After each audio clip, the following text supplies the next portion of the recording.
Salut à tous et bienvenue sur Ciné en Somme. Je te propose de découvrir en toute simplicité mes achats et mes trouvailles. Si comme moi tu aimes tenir tes films entre les mains, tu es au bon endroit. Allez, c'est parti. Premier film. Donc c'est un achat que j'ai effectué chez Emmaüs, un achat opportuniste on va dire. Il était sur les étagères, il traînait seul là, je l'ai payé 1 €. Mais pour le prix, j'ai pas hésité. Et en plus, je me suis rendu compte après que c'était une édition DVD Blu-ray. J'ai eu les 2 galettes pour 1 €. C'est pas une mauvaise affaire. Si vous l'avez vu, bah dites-moi ce que vous en pensez. Donnez-moi vos impressions. Sur le DVD, vous avez des bonus. Et sur le Blu-ray, il y a aussi des bonus. Donc pour 1 €, c'est une bonne affaire. Prochain Blu-ray. C'est Salt. Le film est réalisé par Philip Noyce, qui a déjà réalisé Bonne Collector, Jeux de guerre et Danger immédiat. Pour la partie audio, on retrouve du français, de l'anglais et de l'espagnol en 5.1 DTS HD Master Audio. Le film est au format 2.35, donc en cinémascope. La BO est signée James Newton Howard, qui avait déjà écrit la musique pour Pretty Woman, Wyatt Earp, Vertical Limit et King Kong. Aux côtés d'Angelina Jolie, on retrouve Liev Schreiber, que l'on a pu voir dans La Somme de toutes les peurs, un bon thriller que je vous conseille, Un crime dans la tête et X-Men Origins Wolverine. Angelina Jolie avait déjà tourné avec le réalisateur Philip Noyce dans Bonne Collector en 2000, un thriller dans lequel elle avait pour partenaire Denzel Washington. Dans le film, Angelina Jolie est accusée d'être un agent double à la solde de la Russie. Le mois précédent, une trentaine d'agents russes vivant incognito parmi la population ont été arrêtés aux États-Unis, dans la région de Washington et de New York. C'est fou. Le film il est sorti le 23 juillet 2010 aux États-Unis et la même année, le 25 août, en France. Il a totalisé un peu moins de 1 500 000 entrées. On passe au prochain film. Le prochain film, c'est un pack. J'ai hésité avant de l'acheter. Un pack, c'est pas évident. Donc je l'ai acheté chez Cash Converter. Il était vendu 7,99 €. Je l'ai négocié à 6 €. Donc ce qui fait 2 € le film. Et quand je l'ai déballé, avant de l'acheter, j'ai regardé l'état des Blu-ray. Il était vraiment nickel, quoi. Franchement, chaque Blu-ray est en parfait état. Il n'y a pas de rayures, rien du tout, quoi. C'est parfait. Donc je vais vous parler des films qui font partie du coffret. Silverado, déjà, c'est un western qui est sorti en 1985. Il dure 2h15. Il a été réalisé par Lawrence Kasdan, qui avait réalisé auparavant Wyatt Earp et Dreamcatcher. Le film est en Dolby 3 HD 5.1, français, anglais et allemand. La BO du film a été composée par Bruce Broughton, qu'on connaît bien. Il avait déjà écrit la musique pour Le Secret de la Pyramide et Bigfoot et Anderson.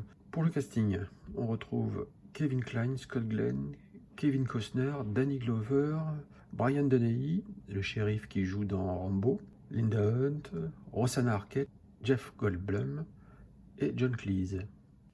Alors pour les bonus, le long de la piste de Silverado, commentaire des historiens du western, la réalisation de Silverado, retour à Silverado avec Kevin Costner et il y a un making-of.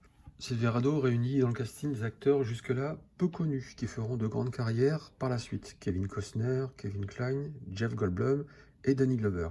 Lawrence Kasdan avait déjà dirigé Kevin Kline, Jeff Goldblum et Kevin Costner dans son précédent long métrage. Les copains d'abord, sorti en 1983. La plupart des scènes avec Kevin Costner avaient été coupées au montage et Lawrence Kasdan lui a offert ce rôle, en partie, comme compensation. Le décor principal de Silverado a été construit spécialement pour le film au Nouveau-Mexique. Le décor a ensuite été réutilisé dans plusieurs autres films, entre autres Young Guns en 1988, Wyatt Earp en 1994 et Wild Wild West en 1999. Le film est sorti au cinéma aux États-Unis le 10 juillet 1985 et en France le 11 décembre 1985. Il a fait un peu moins de 1 400 000 entrées.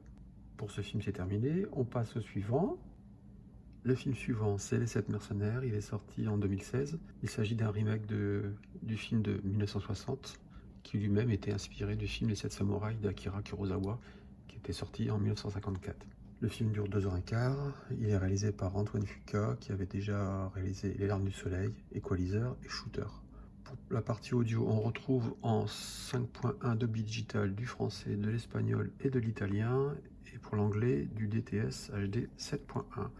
Format Cinémascope, donc en 2.35. Pour un budget de 90 millions de dollars, le film a rapporté un peu plus de 93 millions aux États-Unis. La bande originale du film, James Horner, qui avait déjà écrit la musique pour 3, La Légende de Zorro, et pour Titanic aussi. Alors le casting du Silverado, il y a du beau monde, hein. On retrouve Denzel Washington, Chris Pratt, Ethan Hawke, Bi-Young Lee, alors c'est pas facile à prononcer, il jouait dans Terminator Genesis, il jouait le rôle du T-1000, comme ça vous parlera peut-être un peu plus.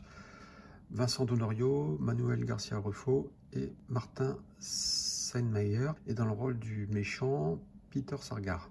Les 7 mercenaires, il était tourné à Baton Rouge, la capitale de l'État de Louisiane, aux USA. Le chef décorateur a construit la ville de Rose Creek à 1 heure de Baton Rouge.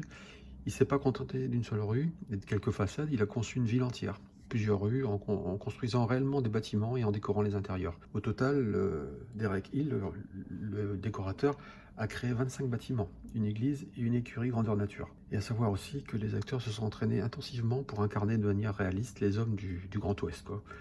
Ils ont non seulement perfectionné leur équitation, mais aussi leur habileté à manier les armes à feu, en tirant avec de vrais revolvers, afin de ressentir l'impact réel d'un tir. Ils portaient leur holster en permanence pour s'habituer à leur poids. Ils ont porté leurs bottes pendant des mois. Faut le faire quand même, hein. Le film est sorti aux États-Unis le 23 septembre 2016 et en France la même année, le 28 septembre. En France, il a totalisé 631 947 entrées. Donc j'ai vu ce film plusieurs fois déjà. Je peux vous garantir que ça déménage. Il y a beaucoup d'action. La bande-son, elle est du tonnerre. Franchement, ça claque. Pour les bonus, Peau de vengeance. Les 7 le réalisateur Antoine Fuqua découpe les scènes clés et discute de la réalisation du film. 3 scènes supprimées, la prise de Rose Creek, comprend aussi la réalisation des 7, Bog la fripouille, les 7, la musique du film. Là c'est fini pour ce film, on va passer au suivant. Les professionnels, sorti en 1966, il dure 117 minutes. Il est réalisé par Richard Brooks, qui avait réalisé déjà auparavant Graines de violence, La chevauchée sauvage, Lord Jim. Le film se déroule pendant la Révolution mexicaine en 1917. J.W. Grant, un riche propriétaire terrien, engage 4 aventuriers pour délivrer sa femme, Maria, qui a été enlevée par un bandit mexicain nommé Jésus Raza. Les 4 hommes, Dolworth, Erengar, Fardan et Sharp, sont des experts dans leur domaine respectif. Dolworth est un expert en explosifs, Fardan un tireur d'élite, Sharp un archer et Erengar un tireur rapide. En audio, on retrouve du français, de l'anglais et de l'italien en Dolby 3 HD 5.1. Le film est au format Cinémascope 2.35. La BO est composée par Maurice Jarre, qui avait déjà composé Liaison fatale, Gorille dans la brume, Le cercle des poètes disparus. Au niveau du casting, il y a du beau monde aussi. Burt Lancaster, Lee Marvin, Robert Ryan, Woody Strode, Jacques Palance et Claudia Cardinal. Il y a aussi Ralph Bellamy qui joue le rôle d'un des frères Duc dans Un fauteuil pour deux. Je ne sais pas si vous vous rappelez de ce film. Il jouait le rôle de Randolph Duc. Pour les bonus, on retrouve un petit court-métrage, Les professionnels, un classique, 23 minutes. Burt Lancaster, portrait d'un acteur, 12 minutes. Souvenirs de tournage, 23 minutes. Une filmographie et des films annonces. À savoir, réputé pour être alcoolique, Lee Marvin, un des principaux acteurs du film, était constamment ivre pendant le tournage. Ça énervait d'ailleurs beaucoup ses partenaires, dont Burt Lancaster, qui menaçait de jeter Lee Marvin d'une falaise. Donc l'ambiance n'était pas sympa, quoi. Et lors de la scène où le personnage de Claudia Cardinal tombe de son cheval à cause d'une explosion entre des parois rocheuse, la cascadeuse qui devait prendre sa place, elle a eu un accident. Et c'est la comédienne qui a insisté auprès du réalisateur pour faire la cascade elle-même. Et elle l'a fait avec succès. Le film est sorti aux États-Unis le 2 novembre 1966, en France le 13 décembre 1966. Et il a fait plus de 3 200 000 entrées. Donc voilà, c'est fini pour le coffret. On passe au prochain produit. Premier coffret en Blu-ray, trouvé chez Noz. Pas cher, je l'ai trouvé à 3,99 €. J'étais un peu étonné. Donc c'est un coffret qui vient d'Angleterre. Et au niveau des pistes sonores, j'avais remarqué qu'il y a l'anglais, le français en 5.1 DTS. avec les sous-titres en plus. Donc j'ai pas hésité longtemps. Donc il y a 7 saisons, j'avais vu les 7 saisons à l'époque, donc je vais me faire un plaisir de racheter les saisons manquantes pour compléter la collection. Voilà, je vais vous montrer le dernier Blu-ray 4K que j'ai acheté.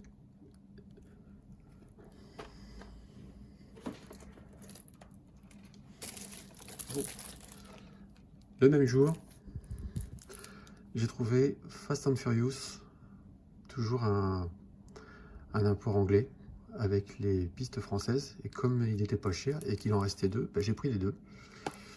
Je me suis fait plaisir, ça partira à la vente. Et au niveau du son, on voit bien que anglais DTS, espagnol, français, italien, DTS Seraune 5.1. Donc c'est l'édition avec le Blu-ray et le 4K. Donc j'ai fait une bonne opération, j'ai eu du bol sur tout ce jour-là. Dites-moi ce que vous en pensez. N'hésitez pas à commenter. Et puis on se reverra dans de prochaines aventures. Merci de m'avoir suivi. Je vous dis à bientôt. Au revoir.